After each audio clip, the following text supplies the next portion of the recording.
Hi everyone, this is Amber with the Paper Owl, and I just wanted to show you guys some things about my bullet journal. I get a lot of questions from friends and people on my group about, how do I bullet journal? What do I do with it?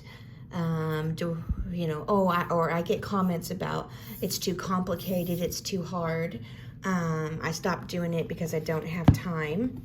But I wanted to show y'all because I don't take a lot of time in my bullet journal either. And I'm not 100% minimalistic, but I do have a simpler system than some people you will see on the internet, like on Pinterest and stuff. So here's my bullet journal. I do buy the bullet journal Lucrum journals because they're already set up with the key in the front page. I just add one key because that's one thing that I do.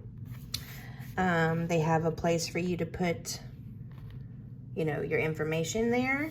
And then, so with the bullet journal, and then what I like about this one, it gives you the tips and things. So even if you had never bullet journaled before, you could come in here and do this. It already has your index set up, so this is why I like this one. And then it already has your future log pages. All I do is split them into 3 sections. And if you watch Ryder Carroll's bullet method is what I use. If you watch his YouTube videos or you read his book, he just does a simple 3-section future log. So that gives you 6 months on one side and the other 6 months on the next future log page. So that's what I do. And I don't start mine at the beginning of the year or whatever. You can see I started this one in June because that's when my other one ran out of pages. I don't make it have to be, I don't limit it to, oh, well, I did it in January and what happens if I run out before January? I just do whatever I need to do to make it work for me. And this is how I do it. Now, you are welcome to do January, February, March, April, May, June, July, August, September, October, November, December, but you'll see that that's not how I do it. And even if these future logs are filled and I run out of pages, guess what? I'll just start my next one.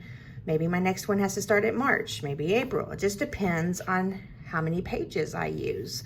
So, and you'll see these aren't filled up because I don't have any future log stuff for this. So the idea of the future log is to add things that are going to go on in the future in here so that you can keep track of it. And then when you set up your monthly page, your future appointments are already on that month. So let me show you. Now I am creative with my bullet journal. I do a cover page for each month. And this is a new thing I started.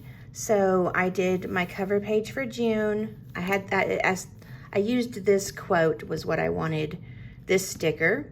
And then I kind of just did my cover page. You do not have to do a cover page. It is not required. You could go straight into the next pages that I'm going to show you, which is the Ryder Carroll method. You go straight, in the Ryder Carroll method, this is your first page of the month. Now, Ryder Carroll does not decorate it. He's very simple, but I decorate it because that's what I want to do. If you don't have time to decorate it, guess what? You don't have to. You can write June at the top, do this. Don't have to have any stickers or any embellishments, okay? It can be as simple or as elaborate as you want. So here is what he calls the vertical, it's a vertical calendar. So you write your days of the month down, the days that they correspond with, and then I do a line here in between each new week. So that tells me that this is 1 week, this is 1 week, this is 1 week, okay? And this page over here is for your tasks. This is like anything you need to be done, like you want to get done in the month, but you don't have a specific day maybe that they have to be done. There's tasks that you want done. So I write down tasks, you know, things that I need done and or that I would like to do in the month. You'll see I added this little /tag key. That means that it's in progress. Like I'm in progress or it's partially completed.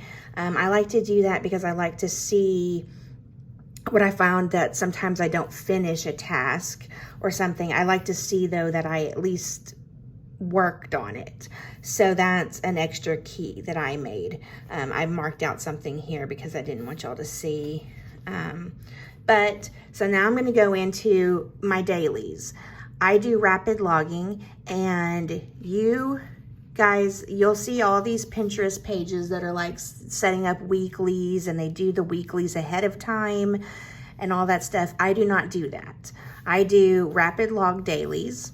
All I do, I set up 2 pages with some decoration at the bottom or the top, depending on how I feel. And I let these 2 pages fill however many days they need to fill. You'll see that this day here was shorter, this day was longer. I never set up my next day until this day is finished. So maybe the morning of that next day, I'll add this sticker and then I'll log what I need to log that day. So I let it fill however much. You'll see it wasn't a week. I started at Tuesday, Wednesday, Thursday, Friday. Some people want to fit the whole week on 2 pages, you know, and that limits your space. So for me, it makes sense to me to be able to give whatever space I need for each day. So no pre-set up things. And you'll see that in a minute when I show you. So here's another one. Now this one had more, I was able to get more things in each day, in a week, because I had less things to do. Again, I set up the stickers and the washi, and this is, you know, I just get my stickers from Michael's or what, you know, Fantasia, Amazon. I have so many stickers, it's crazy. These are little ones from Etsy shops that are made to go in like happy journals, but I use them for me and my style, because I like to give a little bit of color and cuteness to my pages. And this was this past 4 days. Now I had space here. I could have tried to squeeze Monday in here, but I knew that Mondays are typically busier days for me. Sometimes I have more appointments and things like this, and I didn't want to limit myself. So I just put a cute sticker there to end out my week. And now I've started my new 2-day spread. 2-page spread. So you'll see, there's nothing here. I've started today. I got these new stickers I wanted to try, so I started something different. I try to log the weather, and then I've logged my 2 appointments. That's it for today. Not that that's it, that's all that's going to get logged, but now I'm going to log things that need to be done today. And I will give if I need the whole page, I will use the whole page. I don't limit myself. So however many days I get on a 2-page spread, that's it. That's it, literally. That's as simple as there's no complications. And the next spread is, the next pages can literally be just another daily, just another setup. And that's all I do. I just add the decoration, and I kind of pick a book. Like I picked this book, and I like the colors and stuff. And I had picked the washi tape because I love hummingbirds, and I've never used this one, from Fantasia Papery. And I saw, oh, roses, you know, so they go together. So I picked this book. And then in this book, it has all the different, I got this the other day, and I thought it would be really cute to try to use. So it's got different days of the week, so that's why, and numbers, so that's why I did this. If you'll see, in the past I've done where I've written in the date on a sticker, I wanted to try something different, so I am. And that's the beauty of a bullet journal, is you can change things up when you want to, if you want to. So that's it. That's literally how I do a bullet journal. I may, if I decide there's something I want to talk about, something else I want to do, I may come over to this page and make a journal entry. But I've gotten another journal, so I can do like journal entries in another journal, and keeping this strictly for my tasks in my bullet journal. But yeah, good luck, guys. I wanted to just show you bullet journaling can be simple. It can be, you can make it as simple or as hard as you want it to be. I cannot draw. I use stickers and washi.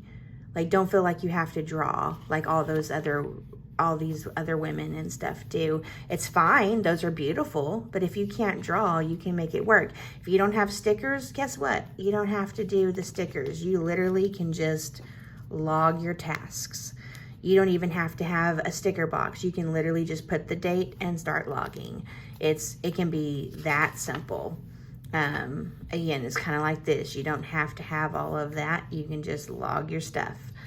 All right. Well, I hope you enjoyed this video about my bullet journaling, and maybe it'll inspire you to be able to try bullet journaling, realizing that it doesn't have to be complicated. And what I like about it is that I can customize it to how I want.